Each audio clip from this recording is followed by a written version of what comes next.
Hello everyone, welcome back to Shah knowledge bank YouTube channel. स्वागत है आपका एक बार फिर से Shah knowledge bank YouTube channel पर। उम्मीद करता हूं आप सभी अच्छे से होंगे और आपकी प्रिपरेशन जो है वो अच्छे से चल रही होगी। हम लोगों ने स्टार्ट किया था भाई आपका जनरल अवेयरनेस का पोर्शन, जो आपका जेकेपीएसआई के सिलेबस में मेंशन है। 20 क्वेश्चंस आएंगे इसके और ये 40 नंबर का आपका रहेगा पोर्शन। तो जनरल अवेयरनेस में जितने भी आपके पोर्शंस हैं, चाहे वो आपका स्टैटिक पोर्शन हो, करंट अफेयर वाला पोर्शन हो, जितने भी पोर्शन है, जितने पॉलिटी को छोड़ के सभी सब्जेक्ट्स आपके मेंशन किए गए हैं इसमें। तो हम लोग मिक्स्ड क्वेश्चन कर रहे हैं इसमें। मैंने बच्चों से पूछा था सेट 1 में कि भाई आपको सब्जेक्ट वाइज कराऊं या मिक्स करवाऊं, तो बच्चों ने बोला था सर कि हमें मिक्स चाहिए। तो अब से आपको मिक्स्ड क्वेश्चंस देखने को मिलेंगे। ठीक है भाई साहब। बाकी इस सेशन की पीपीटी भी आपको हमारे टेलीग्राम चैनल पे मिल जाएगी। टेलीग्राम चैनल को ज्वाइन कर लीजिएगा। टेलीग्राम चैनल पर हम लोग डेली के, ठीक है, यहाँ पे आपको मस्ट ज्वाइन करना है। आपको पता है करंट अफेयर कितना इंपॉर्टेंट रोल प्ले करता है आपका। डेली के 4 से 5 में है एमसीक्यूज, यहाँ पे आपका क्विज अपलोड कर देता हूँ, वो जाके आप लोग रोज़ देखा करिए। और साथ में लिंक नीचे मैंने व्हाट्सएप चैनल का भी दिया गया है, ठीक है। वहाँ आपको स्टैटिक और करंट वाला जो पोर्शन है, उन दोनों की रिवीजन के जो स्निपेट्स होते हैं वो मैं अपने चैनल पर डाल देता हूँ। व्हाट्सएप चैनल है ये, ठीक है। व्हाट्सएप ग्रुप अलग है, वहाँ पे तो पीपीटीज डाल देता हूँ मैं। ये चैनल पे आपको स्टैटिक और करंट अफेयर की रिवीजन डेली बेसिस पे मिल जाया करेगी, ठीक है भाई। बाकी डेली करंट अफेयर्स के लिए आप इंस्टा हैंडल और हमारा एक्स अकाउंट भी चेकआउट कर सकते हैं। अच्छा लगे तो ज्वाइन कर लेना, ना लगे तो आपकी इच्छा है मेरे भाई, ठीक है। तो चलो स्टार्ट करते हैं आज का सेशन बिना टाइम वेस्ट किए। आ जाएं पहले सवाल पर sir. Black soil is most suitable for growing. Black soil जो है वो इनमें से क्या ग्रो करने के लिए सूटेबल है? एप्पल्स, ग्रेप्स, कोकोनट्स या फिर आपका कॉटन? यस मेरे भाई। पहली चीज़ ब्लैक सॉइल जो है इसकी बात कर लेते हैं। ब्लैक सॉइल आपकी ये वही सॉइल है मेरे भाई जो आपकी रेगुलर सॉइल बोला जाता है जिसको, ठीक है। रेगुलर सॉइल भी हम लोग इसको कहते हैं, ठीक है, रेगुलर सॉइल। अब ये वही रेगुलर सॉइल है जिसमें टेम्परेचर की रिक्वायरमेंट कितनी होती है आपको मेरे भाई? 21 से लेके 30 डिग्री सेल्सियस की रिक्वायरमेंट होती है। अब यहाँ रेनफॉल की कंडीशन कितनी होती है भाई? 50 से लेके 100 सेंटीमीटर की, ठीक है। ये सभी चीज़ें आपको याद रखनी है। अब जो ब्लैक सॉइल है आपके पास, इसमें जो मोस्ट सूटेबल ग्रोइंग इनमें से है तो वो है आपके पास कॉटन, ठीक है भाई साहब। ब्लैक सॉइल पे आप लोग कॉटन की खेती करते हैं, ये आपको याद रखना है, ठीक है मेरे भाई। अब कॉटन की अगर मैं बात करूँ, कॉटन के लिए हम लोगों ने एक रेवोल्यूशन लाई थी मेरे भाई, ठीक है। एक रेवोल्यूशन स्टार्ट की थी, तो उस रेवोल्यूशन का नाम क्या था? Silver fibre revolution. क्लियर, याद रखना है आपने। Silver fibre revolution is related to cotton. Clear. अब अगर सिंपल आपसे बोला जाए कि सिल्वर रेवोल्यूशन क्या है सर, ठीक है। सिल्वर फाइबर तो आ गया आपका कॉटन से। एक आपकी सिल्वर रेवोल्यूशन भी आई थी जो आपकी एग प्रोडक्शन के लिए थी। ये आपने याद रखना है, ये दोनों डिफरेंट हैं, कंफ्यूजन नहीं होना है। Silver fibre is related to cotton and सिर्फ silver revolution is related to egg production, ठीक है। अब कॉटन की बात हो रही है तो आपको पता होना चाहिए टॉप प्रोड्यूसर कौन है इंडिया में, ठीक है। कॉटन सबसे ज़्यादा कहाँ पे प्रोड्यूस किया जाता है? तो ये है आपके पास सबसे पहले है महाराष्ट्र, ठीक है सर। महाराष्ट्र में आपको सबसे ज़्यादा कॉटन देखने को मिलता है। नहीं, महाराष्ट्र सेकंड नंबर पे है, सॉरी, ठीक है। सबसे टॉप पे है आपका सर गुजरात, याद रखना है ये आपने, ठीक है। गुजरात आपका है टॉप स्पॉट पर, सेकंड पर है महाराष्ट्र, थर्ड स्पॉट पर आपका आ जाता है तेलंगाना। ये भी आपको याद रखना है मेरे भाई, ठीक है सर, याद रहेगा। तो ये 3 भी आपको पता होना चाहिए, ठीक। ये था हमारा पहला क्वेश्चन। चलें अब चलते हैं अगले सवाल पर सर। नेक्स्ट सवाल आपसे पूछा गया है, Nubra valley which is in news recently is located in which of the following state और यूटीज। नुब्रा वैली जो है वो इनमें से कौन सी स्टेट या फिर यूटी में लोकेटेड है? पंजाब में है, उत्तराखंड में है, आसाम में है या फिर लद्दाख में आपको देखने को मिलती है? यस बताओ मेरे भाई, कहाँ पे है ये? तो ये कहाँ आपको मिलता है देखने को भाई साहब? नुब्रा वैली लद्दाख के अंदर आपको देखने को मिलता है। लद्दाख में हाल ही में और क्या चीज़ें हुई हैं आपको पता होना चाहिए। पहला, डार्क स्काई रिजर्व जो है वो यहाँ पे विलेज एक था लद्दाख के अंदर, वो यहाँ पे सेटअप किया गया 2024 के अंदर, ठीक है भाई। और लद्दाख के अंदर ही आपकी हेमिस नेशनल पार्क पड़ती है, ठीक है। हेमिस नेशनल पार्क आपकी लद्दाख के अंदर आपको देखने को मिलती है। पैंगयोंग लेक भी आपको लद्दाख में देखने को मिलता है, ठीक है। तो ये सभी चीज़ें आपको याद रखनी। नेक्स्ट आपके पास है आसाम ऑप्शन में। तो आसाम की अगर मैं बात करूं तो यहाँ पे आपको मजूली आइलैंड देखने को मिलता है, ठीक है भाई साहब, याद रखना है आपने ये मजूली आइलैंड। ये ब्रह्मपुत्र रिवर के ऊपर है, ठीक है। ब्रह्मपुत्र रिवर के ऊपर आपको देखने को ये मिलता है। ठीक है मेरे भाई। बाकी उत्तराखंड की बात करूँ तो हाँ, उत्तराखंड में अभी एक ऑपरेशन शुरू किया गया था, बम्बी बकेट। ओके, ये आपने याद रखना है, बम्बी बकेट ऑपरेशन। ठीक है, बम्बी बकेट ऑपरेशन, ये उत्तराखंड के द्वारा ऑपरेशन एक स्टार्ट किया गया था, याद रखना है। ठीक है मेरे भाई। नेक्स्ट है पंजाब। पंजाब की अगर मैं बात करूं, यहाँ पे आपको रंजीत सागर डैम देखने को मिलती है। ठीक है, रंजीत सागर डैम देखने को मिलती है मेरे भाई, जो आपको कौन सी रिवर के ऊपर देखने को मिलती है? रावी रिवर के ऊपर देखने को मिलती है। ठीक है, चलो अब चलते हैं अगले सवाल की तरफ sir. Yes, Tianwen one is the mass mission of which country? कौन सी कंट्री का तियानवेन वन मिशन जो है वो मास मिशन है? यस मेरे भाई बताओ, चाइना, साउथ कोरिया, जापान या नॉर्थ कोरिया? तो ये तियानवेन वन जो है ये आपका किसका मास मिशन है भाई साहब? आपका चाइना का है। ठीक है, जैसे अपना इंडिया में क्या होता है भाई साहब, इसरो है, वैसे ही चाइना का जो चाइनाज नेशनल स्पेस एरोनॉटिकल है, उन्होंने सी एन एस ए ने ये आपका मास मिशन लॉन्च किया था तियानवन वन नाम से। ठीक है, ये आपको याद रखना है। बाकी साउथ कोरिया और नॉर्थ कोरिया को जो डिवाइड करता है, उनके बीच में एक लाइन है जिसको हम आप बोलते हैं 38th पैरेलल। ओके, ये भी आपको याद रखना है सर। ठीक है, जापान, जापान ऑप्शन में है तो जापान की बात कर लेते हैं। जापान को कहते हैं हम लोग लैंड ऑफ राइजिंग सन। ठीक है, land of rising sun Japan को कहा जाता है। ठीक है, चलो अब चलते हैं अगले सवाल की तरफ। Hornbill festival is celebrated in which state? Hornbill festival जो है ये आपको कौन सी स्टेट में सेलिब्रेट करते हुए दिखता है भाई साहब? कहाँ, किस स्टेट में ये सेलिब्रेट किया जाता है? तो हॉर्नबिल फेस्टिवल जो है आपका नागालैंड का फेस्टिवल है, नागालैंड में आपका सेलिब्रेट किया जाता है। क्लियर है भाई, ये आपको याद रखना है। बाकी आसाम यहाँ पे अगेन आ गया। आसाम में हमने ऊपर मजूली आइलैंड की बात की थी, यहाँ पे आपको काजीरंगा नेशनल पार्क देखने को मिलती है। ठीक है, काजीरंगा नेशनल पार्क देखने को मिलती है। और यहाँ पे फेमस क्या है? One horn rhino. ओके, ये आपको याद रखना है, इसके लिए यहाँ पे ये रहते हैं वन हॉर्न राइनोस, तो ये काफ़ी फेमस है। नेक्स्ट बात कर लेते हैं सिक्किम की। तो सिक्किम इंपॉर्टेंट है, ये पहली ऐसी इंडियन स्टेट है जो ओपन डेफिकेशन फ्री बनी थी। ठीक है, फर्स्ट ओडीएफ स्टेट थी, उसके बाद पहली ऐसी स्टेट है जो पहली ऑर्गेनिक स्टेट बनी है सिक्किम। ये आपको ऑप्शंस, ये भी आपको पॉइंट्स याद रखने हैं रिगार्डिंग सिक्किम। ठीक है भाई साहब, पहली है जो ओपन डेफिकेशन फ्री स्टेट बनी थी, फर्स्ट है जो ऑर्गेनिक स्टेट भी थी, कौन? आपकी सिक्किम। क्लियर है, चलो अगला सवाल देखें sir. Rabi crop is sown in? Rabi crop जो है ये कब उगाई जाती है, ये आपसे यहाँ पे पूछा जाता है। फसल काटी कब जाती है ये नहीं बोला गया, ये लगाई कब जाती है ये यहाँ पूछा गया है आपसे। बताओ मेरे भाई, राबी। यस, अक्टूबर, नवंबर, अप्रैल, मई, जनवरी, फरवरी, अगस्त, सितंबर। यस, पहली चीज़, राबी क्रॉप जो होती हैं ये आपकी कौन सी होती हैं भाई? नॉन मॉनसून सीजन में होती हैं। ठीक है, नॉन मॉनसून सीजन में आपको ये देखने को मिलती हैं, यानी कि कोल्ड एंड ड्राई कंडीशन में ये होती हैं। ठीक है, कोल्ड और ड्राई कंडीशन में, कोल्ड जहाँ पे आ गया तो मतलब अक्टूबर नवंबर ठंड, तो ये इसी टाइम पर होती है ये। ठीक है, तो अब ये है, ये तो हो गया इसका सोन होता है भाई साहब। राबी क्रॉप को आप लोग हार्वेस्ट कब करते हो, कब इसको काटते हो, इसकी फसलें काटी कब की जाती हैं? तो in the month of March. ठीक है, ये भी आपको याद रखना है मेरे भाई। अब राबी क्रॉप्स होती कौन कौन सी हैं? एग्जाम्पल्स थोड़ी सी देख लेते हैं, वैसे तो पता होगा आप लोगों को। जैसे आपके पास बार्ले आ जाता है, उसके बाद आपके पास मस्टर्ड आ जाता है। ठीक है मेरे भाई, मस्टर्ड के बाद आपके पास वीट आ जाता है। ठीक है, वीट के बाद आपके पास पी आ जाता है, मटर जो होते हैं आपके। तो ये सभी आपके पास एग्जांपल्स हैं राबी क्रॉप की। क्लियर है, चलो अब चलते हैं अगले सवाल की तरफ। Yes, Konkan coast stretches, Konkan coast जो है ये आपका कहाँ से कहाँ तक स्ट्रेच करता है, ये यहाँ पे आपसे पूछा गया है।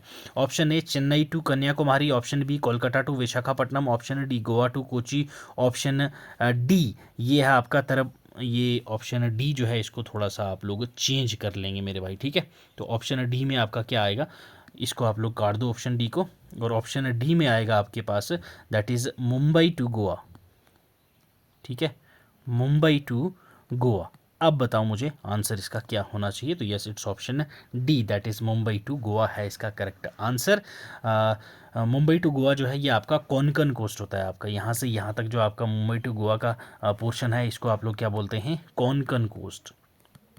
ठीक है। यहाँ से गोवा से स्ट्रेच करके जो नीचे जाता है कोची तक, इसको आप लोग बोलते हो मालाबार कोस्ट, ये अलग है, ठीक है, मालाबार कोस्ट, ये आपने याद रखना है मेरे भाई। तो ये जो कोची से गोवा है ये आपका मालाबार कोस्ट है, कोंकण कोस्ट नहीं है। तो कोंकण कोस्ट मुंबई से गोवा तक स्ट्रेच करता है आपका, ठीक है।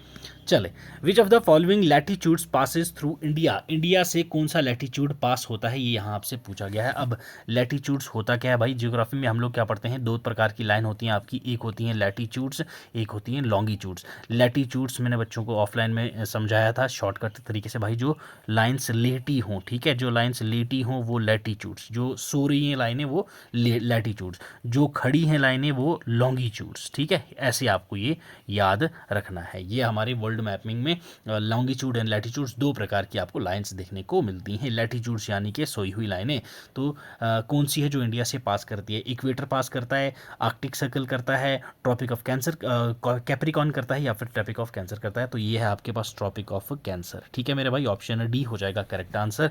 ये आपका 23.5 डिग्री नॉर्थ से आपके इंडिया को पास करता है भाई। यहाँ ये इंडिया से 8 स्टेट से पास होके जाता है ट्रॉपिक ऑफ कैंसर। क्लियर है मेरे भाई, याद रखना है कितनी स्टेट से पास होता है, 8 से।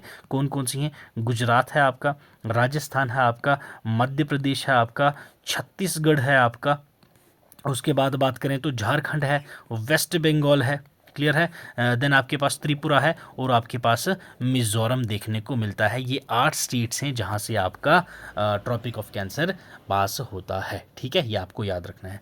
तो नॉर्थ में तो आपका आ गया ट्रॉपिक ऑफ कैंसर, ये जैसे आपका में वर्ल्ड मैप है ये, ठीक है।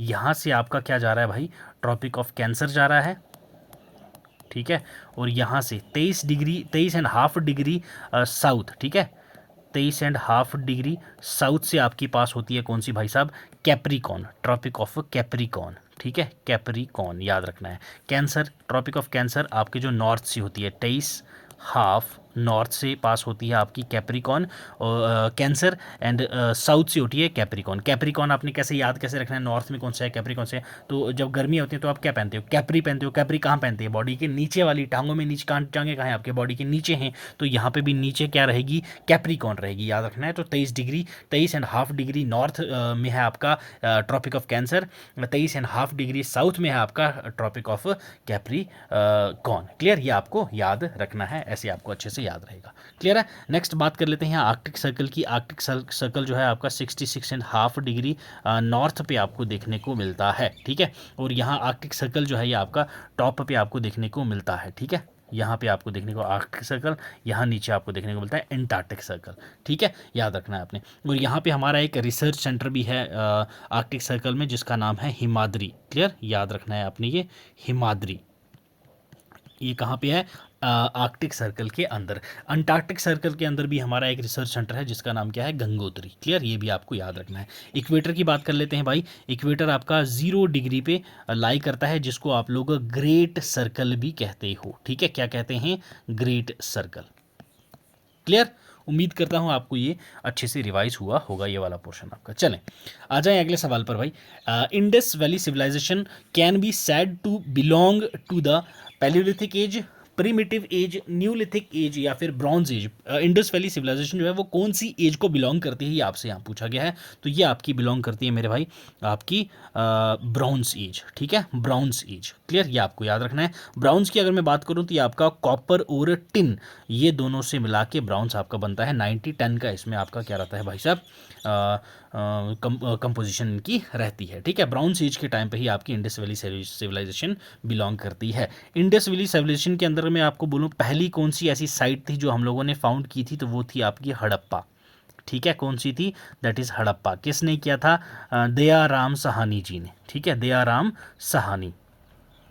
तो ये जो साइट थी आपकी कहाँ पे थी, on the bank of river Ravi. Clear, ये भी आपको याद रखना है। देन आपकी बात करूँ अगर मैं, उसके बाद हम लोगों ने कौन सी की थी, हड़प्पा के बाद आपकी जो सिविलाइजेशन थी वो सिंध पे हम लोगों ने किया था। तो ये भी आपको पता होना चाहिए। नेक्स्ट अगर मैं बात करूँ यहाँ से, पहला मेटल जो था आपका वो कौन सा डिस्कवर किया गया था, फर्स्ट मेटल जो यहाँ पे क्या किया गया, डिस्कवर किया गया, वो कौन सा था। यस, पहला मेटल जो डिस्कवर किया गया वो आपका था मेरे भाई कॉपर, ठीक है, जिसको CU से आप डिनोट करते हैं, तो ये आपका कौन सी एज में डिस्कवर किया गया था? ये आपका चाल्कोलिथिक एज में किया गया था, ठीक है। चाल्कोलिथिक एज के अंदर आपका कॉपर जो है वो डिस्कवर किया गया था। ये पॉइंट भी आपको याद रखना है, ठीक है मेरे भाई। चलो आगे चलते हैं। अगला सवाल देखें, विच of the following rivers flows between Vindhya and Satpura range? Vindhya and Satpura range के जो दरमियान फ्लो करती है रिवर, वो कौन सी है? महानदी, तापी, नर्मदा या चंबल? यस बताओ मेरे भाई। यस, रिवर सिस्टम जो है ये इसमें बड़े ही प्यार से मैंने आपको ये पूरा समझाया हुआ था। हिमालयन रिवर सिस्टम कौन सा होता है, ओरिजिन पॉइंट रिवर का कौन सा होता है, उसके बाद ड्रेनेज वाला जो पॉइंट होता है वो कौन सा होता है, ठीक है, डिस्चार्ज जिसको आप लोग बोलते हो। तो ये सारी चीज़ें आपको वहाँ मिल जाएगी। तो जियोग्राफी की जो प्लेलिस्ट है वो अच्छे से देख लो अगर आप लोगों ने ये अच्छे से नहीं पढ़ा है, ठीक है। चलो बात कर लेते हैं भाई साहब, यहाँ विंध्या और सतपुरा रेंज के दरमियान कौन सी रिवर फ्लो होती है? तो वो आपकी होती है नर्मदा रिवर, ठीक है भाई साहब। नर्मदा रिवर, नर्मदा रिवर ही है जो आपके नॉर्थ इंडिया और साउथ इंडिया को सेंटर से डिवाइड करती है। ये कहाँ पे आपको देखने को मिलती है भाई? मध्य प्रदेश के अंदर। मध्य प्रदेश में ये ओरिजिनेट कहाँ से होती है अगर मैं आपको बोलूँ तो ये ओरिजिनेट होती है अमरकंटक प्लेटिव क्यूब, ठीक है, अमरकंटक प्लेटिव से, ठीक है, अमरकंटक प्लेटिव से ये आपकी ओरिजिनेट होते हुए आपको देखने को मिलती है। और ये अगर मैं आपको बोलूँ कि ये ड्रेन कहाँ करती है अपना पानी भाई साहब, तो ये कहाँ एस्चुरी बनाती है, कहाँ जाके? ये अरेबियन सी में, ठीक है, अरेबियन सी के अंदर ये अपने पानी ड्रेन करती है और ये एस्चुरी बनाती है, ये आपको याद रखना है। नर्मदा रिवर के ऊपर अगर मैं बात करूँ आपकी कि डैम्स कौन कौन सी हैं, इंपॉर्टेंट डैम्स भी आपको पूछा जाता है एग्जाम में। तो एक तो आपके पास है भाई साहब ओमकारेश्वर डैम, ठीक है, ओमकारेश्वर डैम आपको यहाँ इसके ऊपर देखने को मिलती है।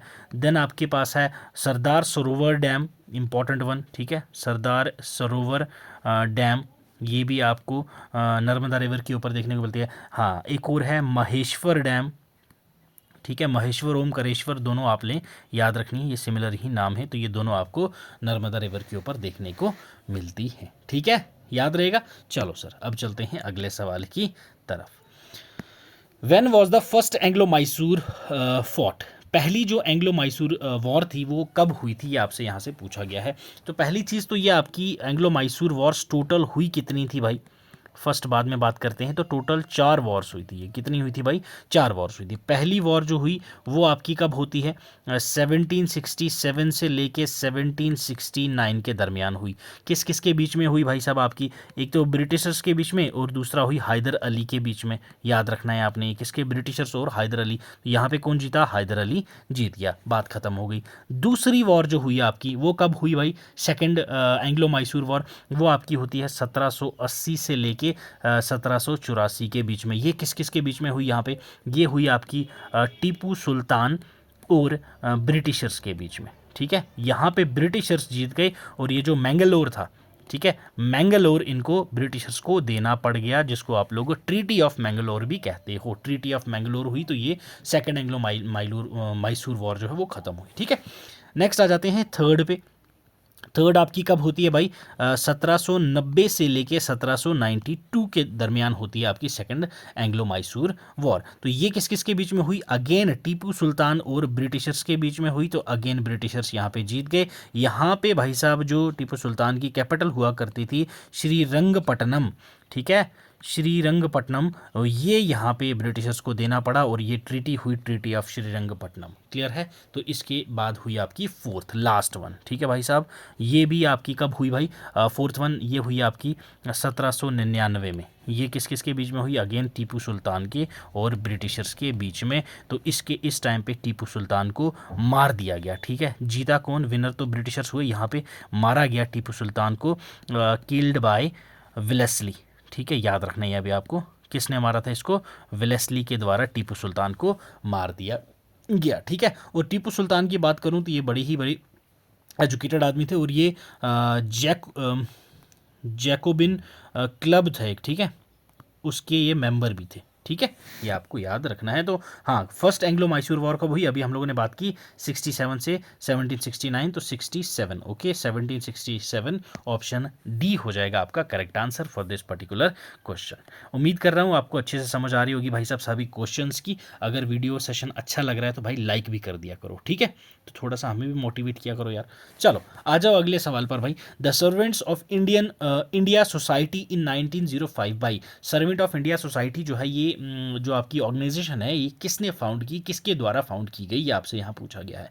बाल गंगाधर तिलक, लाला लाजपत राय जी, गोपाल कृष्ण गोखले जी, या फिर अरबिंदो घोष जी। यस, किसके द्वारा यहाँ पे ये शुरू की गई, बताओ मेरे भाई। तो ये किया गया किसके द्वारा, गोपाल कृष्ण गोखले, ठीक है, गोपाल कृष्ण गोखले जी के द्वारा। तो ये आपको याद रखना है भाई साहब, ये पॉलिटिकल गुरु थे किसके, ये मैंने बार बार आपको बताया है ये, ठीक है, पॉलिटिकल गुरु जी थे किसके, ये आपके गांधी जी के, ठीक है, गांधी जी के पॉलिटिकल गुरु थे ये।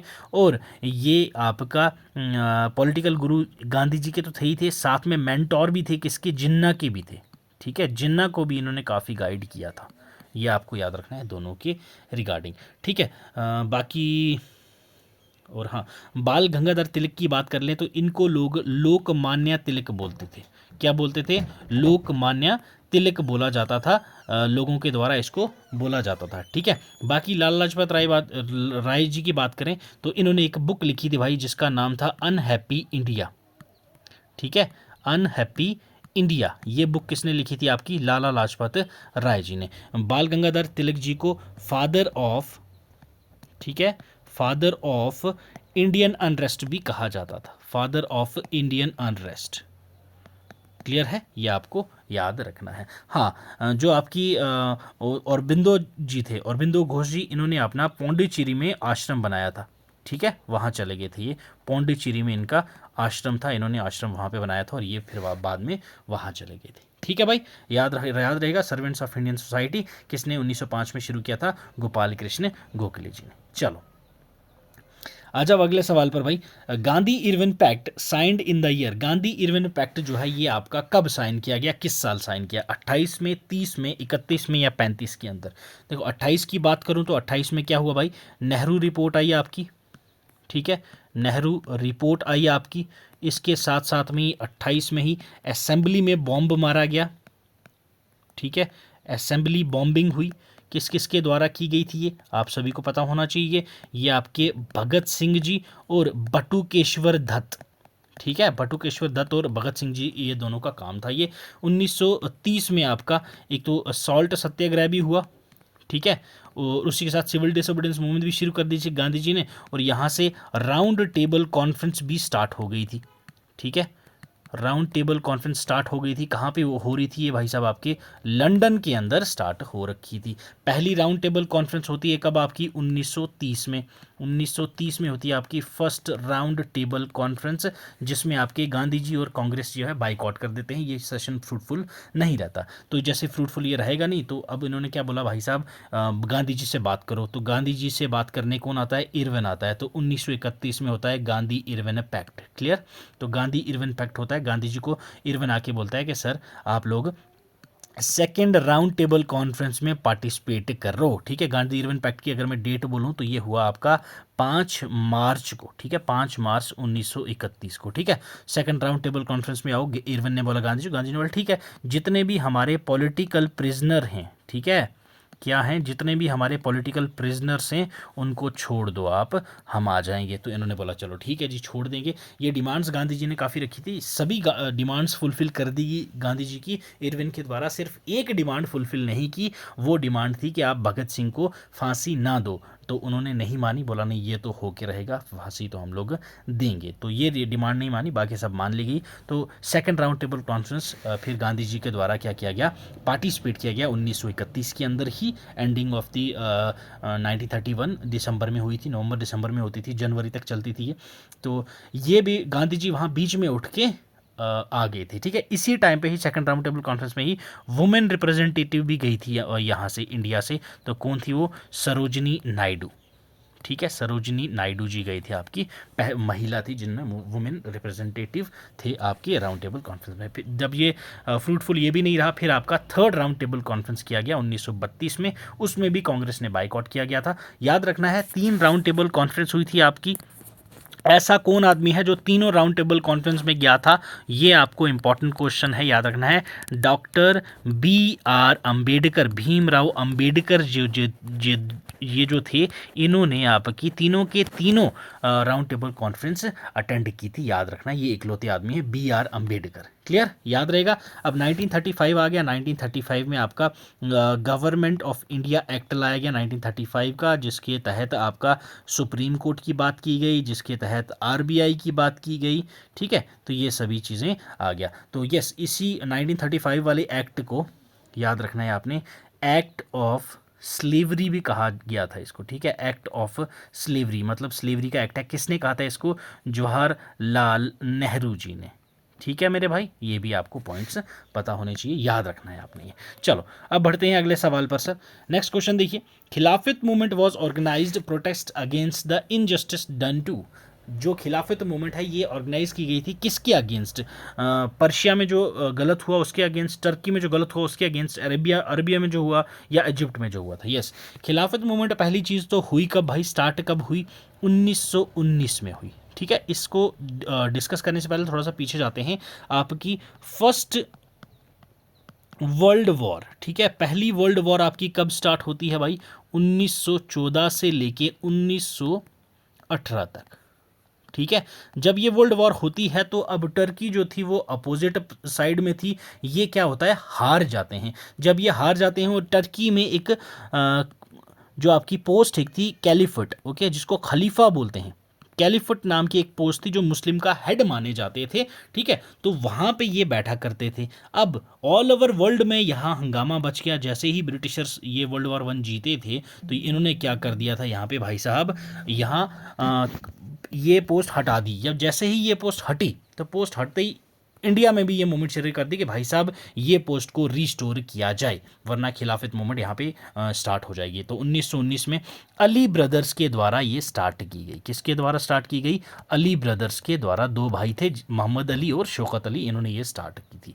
क्लियर है मेरे भाई? किसके लिए? टर्की में जो वर्ल्ड वॉर 1 हार गया था ये, इसके यहाँ पे खलीफा जो पोस्ट था उसको हटा दिया गया था, तो उसको रिस्टोर करने के लिए ये मूवमेंट यहाँ पे स्टार्ट करवा दी गई थी। क्लियर है? तो ये भी आपको याद रखना है। ठीक, चलो जी, अगला सवाल देखो, विच of the following is used in pencil. इनमें से कौन सी है जो यहाँ पे पेंसिल में आप यूज करते हो? ग्रेफाइट है, सिलिकॉन है, चारकोल है, या फॉस्फोरस है? यस, पेंसिल में क्या यूज़ होता है? तो भाई पेंसिल में आपका ग्रेफाइट यूज़ होता है। क्लियर है, याद रखना। और ग्रेफाइट आपका और किस जगह यूज़ होता है? न्यूक्लियर रिएक्टर में भी आपका यूज़ होता है। न्यूक्लियर रिएक्टर में यूज़ होता है एज अ मॉडरेटर। ठीक है, याद रखना ये आपने, एज अ मॉडरेटर आपके न्यूक्लियर रिएक्टर में भी यूज़ होता है, क्योंकि आपका साइंस एंड टेक वाला पोर्शन भी आपके सिलेबस में मेंशन है। नेक्स्ट आपके पास सिलिकॉन दिया गया है, तो सिलिकॉन क्या है? एज ये एक सेमीकंडक्टर है आपका। ठीक है मेरे भाई, सिलिकॉन आपका क्या है? सेमीकंडक्टर है। चारकोल क्या है? ये आपकी फॉर्म है, आपकी किसकी भाई साहब? फॉर्म ऑफ कार्बन है ये। ठीक है, चारकोल। फॉस्फोरस, यस इंपॉर्टेंट है ये। फॉस्फोरस आपके पास क्या होता है भाई साहब? जो रेड फॉस्फोरस है वो आपके मैच स्टिक्स में यूज़ होता है, जो आप माचिस यूज़ करते हो घर में, उसमें आपका रेड जो है फॉस्फोरस यूज़ हुआ होता है। तो पेंसिल में क्या होता है आपका? ग्रेफाइट आपको देखने को मिलता है मेरे भाई। ठीक है, चलो आ जाओ अगले सवाल पर भाई। Which institution has released the digital payments index recently? Yes, नवंबर 2024 में डिजिटल पेमेंट इंडेक्स रिलीज़ किया गया था। तो ये किसके द्वारा किया गया था? पहली चीज़, ये डिजिटल पेमेंट इंडेक्स जो है वो हम लोग रिलीज़ क्यों करते हैं? जितनी भी डिजिटलाइजेशन पेमेंट है हमारे पूरे देश की, वो इस इंडेक्स में शो की जाती हैं कि कितना डिजिटलाइजेशन हो रही है पेमेंट। कैश बेस्ड पेमेंट जो है वो कम हो रही हैं, अब डिजिटलाइजेशन पेमेंट हो रही है। तो उसको रिकॉर्ड करने के लिए ये इंडेक्स हम लोगों ने शुरू किया। तो ये जो इंडेक्स है ये हम लोगों ने पहली बार कब लॉन्च किया? फर्स्ट लॉन्च्ड इन, यस, पहली बार ये लॉन्च हुआ हमारे पास जनवरी 2021 के अंदर। क्लियर, ये भी आपको याद रखना है मेरे भाई। ठीक है, तो ये किसने लॉन्च किया था? तो ये लॉन्च किया गया आपका RBI के द्वारा, रिजर्व बैंक ऑफ इंडिया के द्वारा। इस जो इंडेक्स है, इस इंडेक्स के 5 पिलर्स होते हैं। ठीक है, ये आपको याद रखना है, जो आपके पेमेंट्स को कंपाइल करते हैं। तो ये आपके 5 पिलर्स होते हैं। बाकी डिजिटल पेमेंट इंडेक्स है। इसके बाद आपको डिजिटल इकोनॉमी की भी बात पता होना चाहिए कि डिजिटल इकोनॉमी क्या चीज़ है। ठीक है, डिजिटल इकोनॉमी जो है ये आपके, इसके भी कितने होते हैं भाई, 3 पिलर्स होते हैं। ये इंपॉर्टेंट है, ये 3 पिलर्स आपको पता होना चाहिए कौन कौन से होते हैं। पहला पिलर है डेटा, ठीक है, दूसरा पिलर है टैलेंट, ठीक है, तीसरा पिलर आपके पास है इनोवेशन। ठीक है, ये तीनों पिलर्स जिस देश में है वो देश क्या है, डिजिटल इकोनॉमी कहा जाता है। तो ऑप्शन डी है, RBI reserve bank of India के द्वारा आपका डिजिटल पेमेंट इंडेक्स रिलीज किया गया था मेरे भाई। चलो जी, what is the primary objective of the Bharatiya Bhasha पुस्तक स्कीम। भारतीय भाषा पुस्तक स्कीम का मेन ऑब्जेक्टिव क्या है। अब ये भारतीय भाषा पुस्तक स्कीम क्या है, ये अस्मिता इनिशिएटिव के अंदर आपका पहली चीज़ तो काम करता है। ये अस्मिता इनिशिएटिव जो हमने प्रीवियस ये लॉन्च किया था, ये जो हमारे बजट में भी इस बार बोला गया कि ये जो है आपकी एक लर्निंग जो है हम लोगों ने एक्सेसिबल करनी है। ठीक है भाई, लर्निंग एक्सेसिबल करनी है होल कंट्री के अंदर मल्टीपल रीजनल लैंग्वेजेस में। ठीक है भाई साहब, किसमें, मल्टीपल रीजनल लैंग्वेजेस के अंदर हम लोगों ने अपनी जो है स्टडी मटेरियल प्रोवाइड करना है डिजिटली सभी को। ठीक है, हमारी जितनी भी इंडियन लैंग्वेजेस हैं वो डिजिटल टेक्स्ट बुक्स की शेप में हमें प्रोवाइड करना है सभी को, ताकि कोई भी जो है वो अवेयरनेस जो है वो सब कोई भी अवेयरनेस ले सके, पढ़ सके बुक, जिसको कोई भी इंडियन लैंग्वेज आती है उस लैंग्वेज के अंदर। तो ये भारतीय भाषा पुस्तक स्कीम हम लोगों ने लॉन्च की थी, जिसका मेन ऑब्जेक्टिव क्या है, providing digital text books in Indian languages. ठीक है, अक्रॉस द नेशन। ठीक है, चलो आ जाए सर अगले सवाल पर। What is the theme of world cancer day 2025। 2025 का जो वर्ल्ड कैंसर डे होने वाला है या हो चुका है भाई, अभी फरवरी में मनाया जाता है ये वर्ल्ड कैंसर डे। तो इसकी जो थीम थी वो क्या है, 2025 से 2027 तक की जो थीम है वो यहाँ अनवील की गई। उसका था थीम क्या, यूनाइटेड बाई यूनिक। क्लियर, याद रखना है आपने, United by unique. World cancer day की बात करूँ तो ये हर साल आपका 4 फरवरी को सेलिब्रेट किया जाता है। ठीक है, सेलिब्रेट क्यों किया जाता है, इसमें हम लोग अवेयरनेस फैलाते हैं। क्या करते हैं भाई साहब, अवेयरनेस से फैलाते हैं रिगार्डिंग कैंसर। ठीक है भाई साहब, कि कैंसर चीज़ क्या है, इसको कैसे प्रोटेक्ट किया जाए। ठीक है, इसकी प्रोटेक्शन के रिगार्डिंग हम लोग इसकी अवेयरनेस फैलाते हैं। तो ये वर्ल्ड कैंसर डे हम लोग 4 फरवरी को मनाते हैं। इसकी थीम क्या थी भाई, यूनाइटेड भाई यूनिक। क्लियर, चलो आ जाओ अगले सवाल पर भाई। प्रधानमंत्री श्रम योगी मन धन योजना, ठीक है, PMSYM is administrated by which ministry. ये जो है आपकी कौन सी मिनिस्ट्री के अंडर फॉल करती है, एडमिनिस्टर की जाती है, किस मिनिस्ट्री के द्वारा। Ministry of labour and employment, ministry of finance, ministry of urban development, ministry of home affairs. पहली चीज़, ये प्रधानमंत्री श्रम योगी मन धन योजना है क्या चीज़ और किस सेक्टर को ये आपका देखती है। ये एक तो ओल्ड एज पेंशन, ठीक है, ओल्ड एज पेंशन की गारंटी देती है भाई साहब। ठीक है, उसके बाद आपका सोशल सिक्योरिटी देती है। ये आपको याद रखना है, सोशल सिक्योरिटी देती है भाई किसको, जितने भी आपके अनऑर्गेनाइज्ड सेक्टर के वर्कर हैं। ठीक है, अनऑर्गेनाइज्ड वर्कर्स। ठीक है, ये अनऑर्गेनाइज्ड वर्कर्स के लिए स्पेसिफिक एक स्कीम है, जो भाई साहब आपके 18 से लेके 40 साल तक के जो हैं ये इसमें एलिजिबिलिटी है। क्लियर, और इसमें जो आपका है एश्योर्ड पेंशन दी जाती है आपकी। क्या होता है, एश्योर्ड पेंशन आपकी दी जाती है 3000 पर मंथ।